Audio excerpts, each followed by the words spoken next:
جب ہمیں اوج کمال حاصل تھا وہ زمانہ رسول اللہ صلی اللہ علیہ وآلہ وسلم کا زمانہ تھا۔ وہ خلافت راشدہ کے تطہیر مند اور عظیم الشان سال تھے جب ہمیں اوج کمال حاصل ہوا تھا، جب ان قوموں نے غالب قوموں کی تہذیب کو مغلوب قومیں اپنا لیتی ہیں، ان کی زبان کو اپنا لیتی ہیں، ان کے کلچر کو اپنا لیتی ہیں۔ عربی جو حجاز کی زبان تھی وہ کتنی قوموں نے اپنا لی اور ان کی اپنی زبان بن گئی۔ جو اسلام کا کلچر تھا وہ کتنی قوموں نے اپنا لیا اور وہ ان کا کلچر بن گیا۔ آج ہم برِ صغیر کے مسلمان، پاکستان کے مسلمان کیا سور کھانا پسند کرتے ہیں؟ ناممکن ہے۔ غالب نے کہا تھا میں آدھا مسلمان ہوں آدھا کافر ہوں، پیتا ہوں لیکن سور نہیں کھاتا۔ تو عزیز طلباء و طالبات، کبھی ہمیں اوج کمال حاصل تھا۔ میں آپ کو بتاؤں، ایک دفعہ صلاح الدین ایوبی رحمۃ اللہ علیہ کے دور میں زلزلہ آیا۔ اسلامی سلطنت کے کچھ حصہ جو عیسائی سلطنت کے بالکل ساتھ تھا وہ گر گیا، لیکن اہل کفر کو یہ ہمت نہ ہوئی کہ اسلامی سلطنت کے اندر قدم رکھ سکیں، حالانکہ صلاح الدین ایوبی کی فوجیں وہاں سے بہت دور تھیں۔ ذرا صلیبی جنگوں کا نقشہ ذہن میں لائیے اور صلیبی جنگوں کے دور کو دہرائیے، آپ اس تاریخ کو پڑھیے، آپ کو پتہ چلے گا کہ کس طرح اہل کفر مجتمع ہوئے، اکٹھے ہوئے، ایک ہوئے اور کتنا پیسہ اس میں اکٹھا کیا گیا، کتنی دولت اکٹھی کی گئی، کتنی افرادی قوت کو مجتمع کیا گیا اور ایک ہی منزل، ایک ہی جو ان کا نعرہ تھا وہ لے کر نکلے تھے کہ ہم اسلام کو مٹا دیں گے، اسلام کے بچے کو ختم کر دیں گے۔ لیکن عزیز طلباء و طالبات، ایسا ہو نہیں سکا، ایسا ہوا نہیں ہے۔ تو اوج کمال وہاں صلاح الدین ایوبی تھا، وہاں نور الدین زنگی کی تلواریں کبھی چمکا کرتی تھی اور صلاح الدین ایوبی نے بیت المقدس ان سے چھین لیا، جنہوں نے یہ نعرہ لگایا تھا کہ ہم اسلام کا نام و نشان مٹا دیں گے۔ بعد میں آنے والوں نے بھی یہی نعرے لگائے۔ تو کبھی ہمیں اوج کمال حاصل تھا۔ سلطان محمد فاتح نے قسطنطنیہ استنبول کو فتح کیا تھا، جس کے بارے میں میرے محبوب رسول صلی اللہ علیہ وآلہ وسلم کی حدیث پاک ہے، جس کے مفہوم ہے کہ جو قسطنطنیہ کو فتح کرے گا جنت اسے ملے گی۔ تو یہ اوج کمال حاصل تھا ہمیں۔ کبھی حیدر علی کی تلوار تھی یہاں پر، کبھی محمود غزنوی تھے، کبھی عبدالی تھے۔ یہ عظیم شان لوگ تھے جنہوں نے اسلام کا پرچم بلند کیا تھا۔ محمد بن قاسم کا دور تھا، قتیبہ بن مسلم کا عہد تھا، ایک ایسا عہد تھا جب طارق بن زیاد زندہ تھے، جب یوسف بن تاشفین الفانسو کو شکست دے رہے تھے، یہ عبد الرحمن اول یورپ کے دل میں اتر گئے تھے۔ یہ ایسا عظیم شان دور تھا۔ شاعر کے ذہن کے اندر وہ دور گونجتا ہے اور وہ بڑے درد سے اپنے رسول سے کہتے ہیں کہ یا رسول اللہ صلی اللہ علیہ وآلہ وسلم، کب ملے گا ملت بیضا کو پھر اوج کمال؟ ملت مسلمہ کو، ہم جو آپ کی امت ہے، پھر کب ہمیں وہ بلندی نصیب ہوگی؟ اور یہ کہ کب شب حالات کی ہوگی سحر، یہ جو سحر کب آئے گی؟ ہم تو اندھیرے میں ہیں، ہم تو تاریکیوں میں ٹمک ٹوئیاں مار رہے ہیں، ہم تو تاریکیوں میں برباد ہو گئے، ہماری تو نسلیں کھیت نہیں۔ سحر کب ہوگی؟ سورج کب نکلے گا؟ روشنی کب پھیلے گی؟ اور ہم پھر اسی بلندی پر، اسی عروج پر کب پہنچیں گے؟ کب ہم اخلاق کے بلند ترین درجے پر جائیں گے؟ حضرت عمر بن عبدالعزیز رضی اللہ تعالیٰ عنہ کے دور میں کہا جاتا ہے کہ لوگ جب نکلتے تھے تو کہا کرتے تھے تو نے کتنی نمازیں نفل پڑھے ہیں، درود کتنا پڑھا ہے، کتنے تسبیحات پڑھی ہیں، ہم اخلاق کی کتنے عظیم شان درجے پر فائز تھے۔ حضرت امام ابو حنیفہ رحمۃ اللہ علیہ کہ کہیں گئے ہوئے تھے، وہاں شاگرد بیٹھے ہوا تھا، کپڑے کی دکان تھی، اس نے کپڑا بیچ دیا اور اس کی قیمت کم تھی، زیادہ قیمت لی۔ آپ نے آ کے پوچھا پتہ اس نے کہا میں نے اتنے کی بیچی، اب ننگے پاؤں اس کے پیچھے بھاگ کے گئے تھے اس شخص کے اور اسے پیسے لوٹائے تھے۔ یہ امام ابو حنیفہ تھے۔ ہمارا اتنا عظیم شان دور تھا، ہم نے عروج پایا تھا، اخلاق کے اندر ظلم نہیں تھا، انصاف کا دور تھا، ایک ہم نے انصاف کے پرچم بلند کیے تھے۔ لیکن آج وہ دور نہیں رہا، آج ہم نشانے پر ہیں اور اس میں شاید قصور ہمارا اپنا بھی ہے۔ عزیز طلباء و طالبات، دیکھیے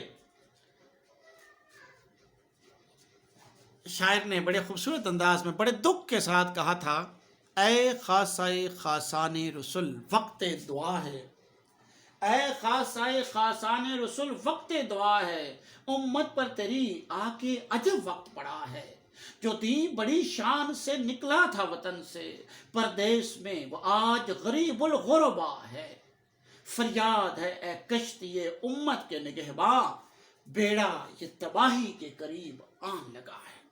یہ حالی نے کہا تھا اور بڑے درد سے کہا تھا کہ امت مسلمہ کے ساتھ کیا ہو گیا ہے، اور نبی کریم صلی اللہ علیہ وآلہ وسلم کے سامنے عرض کی تھی۔ اور پھر آگے دیکھیے، ہر سمت ہے ظلمت میری سرکار کرم ہو، ہر سمت ہے ظلمت میری سرکار کرم ہو، مشکل میں ہے امت میری سرکار کرم ہو۔ یعنی نبی کریم صلی اللہ علیہ وآلہ وسلم کی جو ذات پاک ہے ان سے درخواست ہو رہی ہے کہ ہر طرف ظلمت ہے، ہر طرف اندھیرا ہے اور ہم مسلمانوں کی بدترین حالت ہے۔ دوسرے شعر جس میں شاعر اپنے عروج کے زمانے کو یاد کرتا ہے اور نبی کریم صلی اللہ علیہ وآلہ وسلم سے درخواست کرتا ہے کہ اور درد سے کہتا ہے کہ وہ زمانہ دوبارہ ہمیں کب نصیب ہوگا۔ اس زمانے کے بارے میں طب اور کیمیا، ہندسہ اور حیات، سیاست، تجارت، عمارت، فلاحت، لگاؤ گے کھوج ان کا جا کر جہاں تم، نشان ان کے قدموں کے پاؤ گے واہ تم، جہاں جہاں اس کا نشان ملے گا۔ جب بھی آپ سائنس کی، طب کی، حیات کی، ہندسہ کی، کسی بھی علم کی تاریخ میں چلے جائیں گے تو اس تاریخ کی ابتدا میں آپ کو مسلمان نظر آئیں گے۔ یہ ان کا عروج کا دور تھا، یہ ان کا اوج کمال کا دور تھا، اور یہی بات یہی ترونا رو رہا ہے کہ مسلمان۔ اور پھر آگے دیکھیے، تجھے کیا بتاؤں ہم نشیں اس غم کا قصہ طویل ہے، تجھے کیا بتاؤں ہم نشیں اس غم کا قصہ طویل ہے، میرے گھر کی لٹ گئی آبرو ہوا جب سے غیر دخیل ہے۔ تو یہاں عزیز طلباء و طالبات آپ دیکھیے کہ غیر جب سے آیا ہے، میرے گھر کی عزت اور میرے گھر کی آبرو لٹ گئی ہے، جب سے فرنگی دخیل ہوا ہے، جب سے یہود و نصارہ دخیل ہوئے، اور جب سے ہم نے کام کرنا چھوڑ دیا، جب سے ہم نے محنت کرنی چھوڑ دی، اور جب سے ہم نے شریعت کو چھوڑ دیا، جب سے وَاعْتَصِمُوا بِحَبْلِ اللَّهِ جَمِيعًا وَلَا تَفَرَّقُوا، اور اللہ کی رسی کو مضبوطی سے پکڑ لو، آپس میں تفرقہ نہ ڈالو۔ قرآن کے یہ واضح حکم تھا، لیکن ہم کہاں ہیں؟ امت مسلمہ کہاں ہے؟ امت مسلمہ کتنی ٹوٹ گئی، کتنی بکھر گئی، ذرا غور تو کیجئے۔ اور پھر ناپ تول میں ہم کمی کرتے ہیں، دودھ میں ہم پانی ملاتے ہیں، مرچوں میں بورا ڈال دیتے ہیں، ہم سبزیوں کے اندر بھی پانی ڈال ڈال کر وزنی کرتے ہیں، ہم بدتینت ہو گئے ہیں، ہم جھوٹ بولنا شروع ہو گئے، ہم نے نظر کا جو خیال تھا وہ چھوڑ دیا، ہم نے اپنا پورا جو کردار ہے اس کو مسخ کر لیا۔ شاعر کا درد جو ہے کہ ہم اب کر کیا رہے ہیں؟ رسول اللہ صلی اللہ علیہ وسلم کے سامنے وہ پیشکش درخواست کرتا ہے، اور اس کے پس منظر میں ہمیں یہ بھی سمجھنا ہے عزیز طلباء، جب آپ تشریح کریں گے تو آپ پوچھ کیوں، کب، کیسے، کس طرح کے سوالات کیجئے، آپ کو بہت سے جوابات مل جائیں گے۔ تو شاعر یہ بھی کہتا ہے کہ شب حالات کے سار کیسی ہوگی، لیکن اس سے پہلے ہم دیکھتے ہیں نبی کریم صلی اللہ علیہ وآلہ وسلم نے خطبہ حجۃ الوداع کے موقع پر کیا فرمایا تھا۔ نبی کریم صلی اللہ علیہ وآلہ وسلم نے خطبہ حجۃ الوداع کے موقع پر فرمایا تھا، میں کتاب اور سنت رسول دو چیزوں کو تمہارے درمیان چھوڑے جا رہا ہوں، انہیں مضبوطی سے تھامے رکھنا۔ میں کتاب اور سنت رسول دو چیزوں کو تمہارے درمیان چھوڑے جا رہا ہوں، انہیں مضبوطی سے تھامے رکھنا۔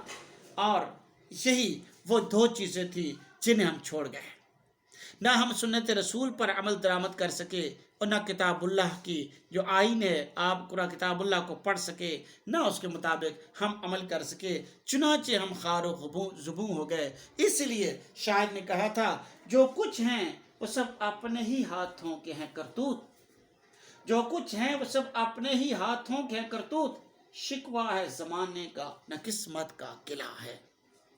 اور اقبال نے کہا تھا، وہ زمانے میں معزز تھے مسلمان ہو کر، اور تم خوار ہوئے تارک قرآن ہو کر۔